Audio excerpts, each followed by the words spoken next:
शानमुखी मुद्रा के बारे में बताने जा रहा हूं। ये बहुत अच्छी मुद्रा है। यदि आप विषयों में ज्यादा लिप्त हैं, जैसे मन एकाग्र नहीं होता है, मन शांत नहीं होता है, बेचैन हमेशा रहता है, परेशान रहता है, तो मन को यदि शांत करना है, और किसी किसी को नींद नहीं आती है, रात को नींद की भी समस्या रहती है, तो नींद की जिसको समस्या है उस कंडीशन में तो ये मुद्रा रामबाण के जैसे काम करने वाली है। आप सोने से पहले आप इसका 5 से 10 मिनट अभ्यास कर लीजिए, आप देखेंगे कि आपको नींद जो है बहुत अच्छी आने लगी और गहरी लंबी आने लग गई। शानमुखी मुद्रा मतलब शब्द से ही आप समझ लीजिए कि षटमुखी, 7 मुखी, 7 जो मुंह है, गेट हैं, उसको बंद करना है। तो 7 मुख क्या क्या है? हमारा जो ये ऊपर का इतना भाग है, जो गर्दन से ऊपर, यानी ये जो सिर का पूरा क्षेत्र है, चेहरा और सिर, इसमें हमारी 5 इंद्रियां आ जाती हैं। 5 सेंसेस जो है, 5 सेंसेस जो है, वो इस पूरे एरिया में आ जाता है। अब आप इसमें देखेंगे कि 3 जो सेंस है वो तो पैर में है, यानी जोड़ी में है, और 1 सेंस जो है वो सिंगल है, और जो 5वां सेंस है वो तो पूरे शरीर में है। त्वचा पूरे शरीर में है, स्किन पूरे शरीर में है, और आंखें, कान और नासिका ये पैर में है, ये जोड़ी में है, और मुंह जो है, यानी मुंह मतलब जिह्वा, जिह्वा जो है वो सिंगल है। तो इन 7 को हमें बंद करना है। तो देखिए कैसे करना है। नेत्र को बंद करेंगे, दोनों कानों को बंद करेंगे, नॉस्ट्रिल को बंद करेंगे, तो ये 6 हो गए, और जिह्वा यानी मुंह को बंद करेंगे। इसको प्रतीक के रूप में हम इस्तेमाल करने वाले हैं। तो ये 7 जो द्वार हैं वो बंद हो जाएंगे। तो जो 5 सेंसेस हैं, यदि वो बंद हो गए तो हम बाहर से जो विषय है हम उसको ग्रहण नहीं कर रहे हैं। जब हम ग्रहण नहीं कर रहे हैं तो हम बहिर्मुखी से अंतर्मुखी होना शुरू करेंगे। बहिर्मुखी मतलब एक्सट्रोवर्ट और इंट्रोवर्ट। अब बाहर के विषयों में लिप्त न होकर हम अंदर की तरफ जब जाते हैं तो अंदर का जो खजाना है, यानी जो सुख की, शांति की, आनंद का जो एक खजाना है, हम उसको एक्सप्लोर करना शुरू करते हैं, उसको खोदना शुरू करते हैं, और हमारा जीवन जो है वो बदलना शुरू हो जाता है।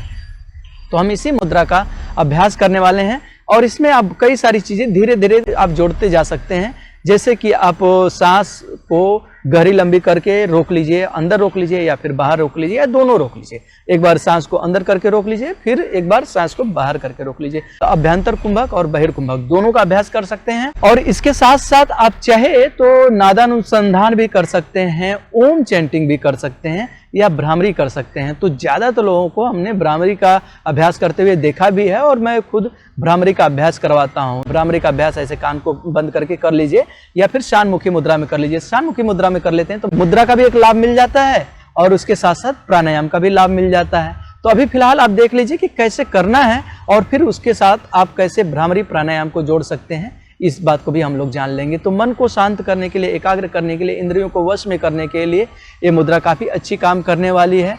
तो जो इंट्रोवर्ट है बहुत ज्यादा, या जिनको एंजाइटी और डिप्रेशन का प्रॉब्लम है, तो मैं सजेस्ट करूंगा उनको नहीं करना चाहिए। वो लोग इसका अभ्यास ना करें, और सीधे भ्रामरी का अभ्यास करें, उनको फायदा मिलेगा। तो ओम चैंटिंग का अभ्यास करें, उसमें फायदा मिलेगा। तो आप देखिए कैसे करना है। तो इन अंगुलियों का हमें इस्तेमाल करना है। इसमें थंब को ईयर पर लगाना है। तो इसको कुछ लोग अंदर कर लेते हैं तो ठीक है, लेकिन अंदर ना करके यहाँ पर जो ये आपका ईयर नॉच है उसको आपको ऐसे क्लोज कर देना है, इस तरह से। इससे क्या होता है, बाहर की आपको आवाज नहीं सुनाई देती है, तो अंदर की ही आवाज आपको सुनाई देनी है।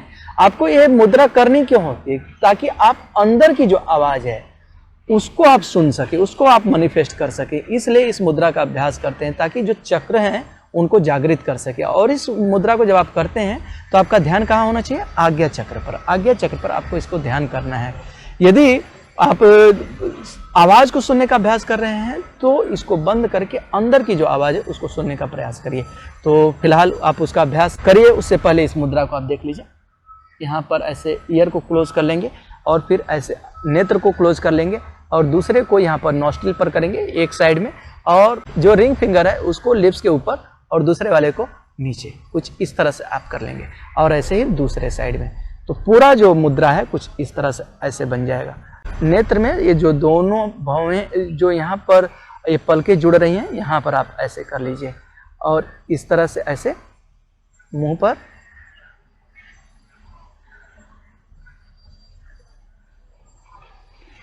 जब सांस भरनी हो तो इस फिंगर को थोड़ा सा ढीला कर देंगे और गहरी लंबी सांस भरेंगे।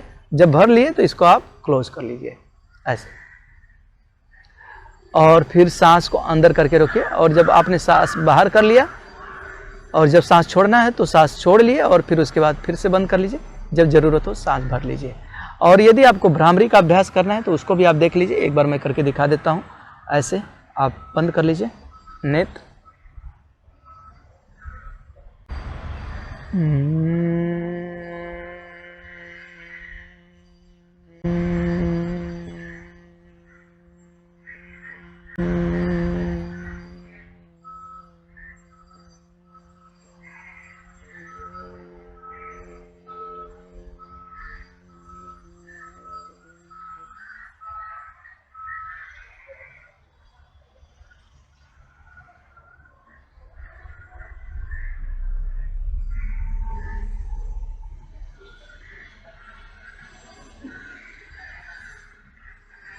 एक बार हमने इसका अभ्यास किया।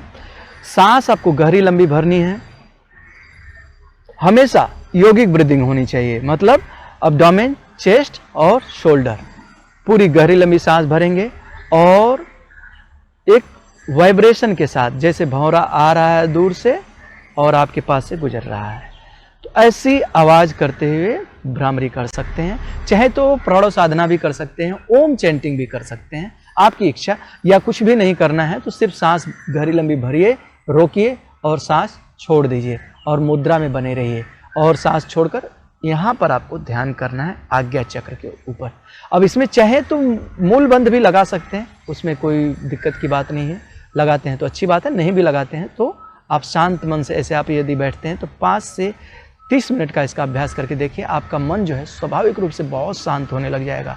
मन की जो बेचैनियां हैं, द्वंद्व है, परेशानियां हैं, वो देखेंगे कि धीरे धीरे अपने आप छटने लग गई, वो शरीर काफ़ी शुद्ध होने लगा, मन काफ़ी शांत होने लग गया।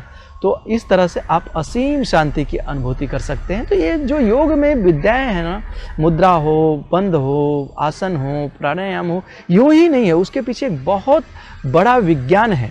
अब तक जितना विज्ञान तरक्की किया है, विज्ञान जितना धीरे धीरे आगे बढ़ रहा है, वैसे वैसे योग को आत्मसात करते जा रहा है, हर एक चीज़ को टेस्ट करके देख रहा है और हर एक टेस्ट जो है वो सफल हो रहा है, उसमें प्रमाण पर सत्य साबित हो रहा है। योग तो विज्ञान से बहुत आगे की चीज़ है। आप योग का अस्तित्व जब देखते हैं तो हमारे हड़प्पा संस्कृति से ही चला आ रहा है। उस समय भी लोग आसनों का अभ्यास करते थे। जब हमारे वेदों की रचना हुई तो वेदों में आप देखेंगे कहीं न कहीं योग शब्द का इस्तेमाल होता आ रहा है, क्योंकि लोग योग का जाने अनजाने में अभ्यास करते ही जा रहे थे। और ये श्रीमद् भागवत गीता तक आते आते तो योग एक बृहद रूप ले चुका था, एक अपने वास्तविक स्वरूप में आ गया था। और उसी समय यदि आप देखते हैं तो पतंजलि ने उसको एक सूत्रबद्ध कर दिया, सूत्र के हिसाब से ही पूरे सिस्टमेटिक तरीके से आज के परिप्रेक्ष्य में योग को लाकर खड़ा कर दिया। और फिर धीरे धीरे दूसरे योगाचार्यों ने भी योग के ज्ञान को धीरे धीरे बढ़ाते ही गए। और आज के हिसाब से आप देखेंगे तो पाश्चात्य देश भी, जो वेस्टर्न कंट्रीज हैं, वो भी योग को आत्मसात कर रहे हैं और लोग इसको संप्रदाय विहीन होकर धीरे धीरे स्वीकार कर रहे हैं। और योग को देखेंगे तो इसका किसी भी संप्रदाय से कुछ भी लेना देना नहीं है, वो चाहे हिंदू संप्रदाय हो, बौद्ध हो या जैन हो या कोई भी संप्रदाय हो, मुस्लिम हो या ईसाई संप्रदाय हो। उसको मैं संप्रदाय बोलता हूँ, लोग धर्म बोलते हैं, धर्म नहीं है वो एक कम्युनिटी है, कुछ लोगों का ग्रुप है। तो उससे इसका कुछ लेना देना नहीं, इसमें कोई कर्मकांड नहीं। कुछ लोगों ने कर्मकांड इसमें जोड़ने की कोशिश की, कुछ मंत्रों को, कुछ ऐसे विधि को, कुछ ऐसे एक्टिविटीज़ को उसमें डालने की कोशिश की, कुछ रिचुअल्स को डालने की कोशिश की, जिससे योग का कुछ रूप जो है अशुद्ध हुआ। लेकिन शुद्ध रूप से आप देखेंगे तो योग किसी भी संप्रदाय से संबंध नहीं रखता है, यह सिर्फ मनुष्य जाति से संबंध रखता है और हर एक मानव मात्र के लिए है। जो भी अभ्यास करेगा उसका लाभ मिलेगा, बहुत वैज्ञानिक तरीके से उसको लाभ मिलेगा। और योग में आप देखेंगे यम नियम से लेकर जो समाधि तक का 8 स्टेप है, बहुत सिस्टमैटिक है। एक एक स्टेप को यदि आप ठीक से समझेंगे तो आपको समझ में आएगा कि अरे ये तो मेरे लिए ही है, आपके पूरे जीवन को बदल देने वाला है। तो आप इसका अभ्यास करिए, इस मुद्रा का। हम लोग योग के बारे में ऐसे ही थोड़ी थोड़ी जानकारी लेते रहेंगे और अपने जीवन को सफल बनाएंगे, सुखमय बनाएंगे, शांतिमय बनाएंगे। और एक सुखमय शांतिमय जीवन जीने वाला व्यक्ति ही दूसरों के लिए सुखमय शांतिमय जीवन का निर्माण कर सकता है। समाज ऐसा बना सकता है जिसमें लोग सुखी रहें, शांत रहें, आनंद में रहें। तो पहले हमें अपना करना है, फिर उसके बाद दूसरों का करना है। और जब हम अपना करेंगे तो स्वतः दूसरों का करने लग जाते हैं। अपने में ही दूसरे निहित हैं, क्योंकि हम जब ऐसी तरंग पैदा करते हैं तो ऐसी ही तरंग दूसरों तक पहुंचती है, जो कि सबके जीवन को बदलने वाली होती है। हम दूसरों को बदलने की कोशिश करते हैं, वो सही तरीका नहीं। अपने आप को बदलने की कोशिश करें, ये सबसे सही तरीका है। हम बदलेंगे, जग बदलेगा। तो बोलते हैं ना, किसी ने बोला है, किसी महान व्यक्ति ने, कि खुद बदलो तो दुनिया बदल जाएगी।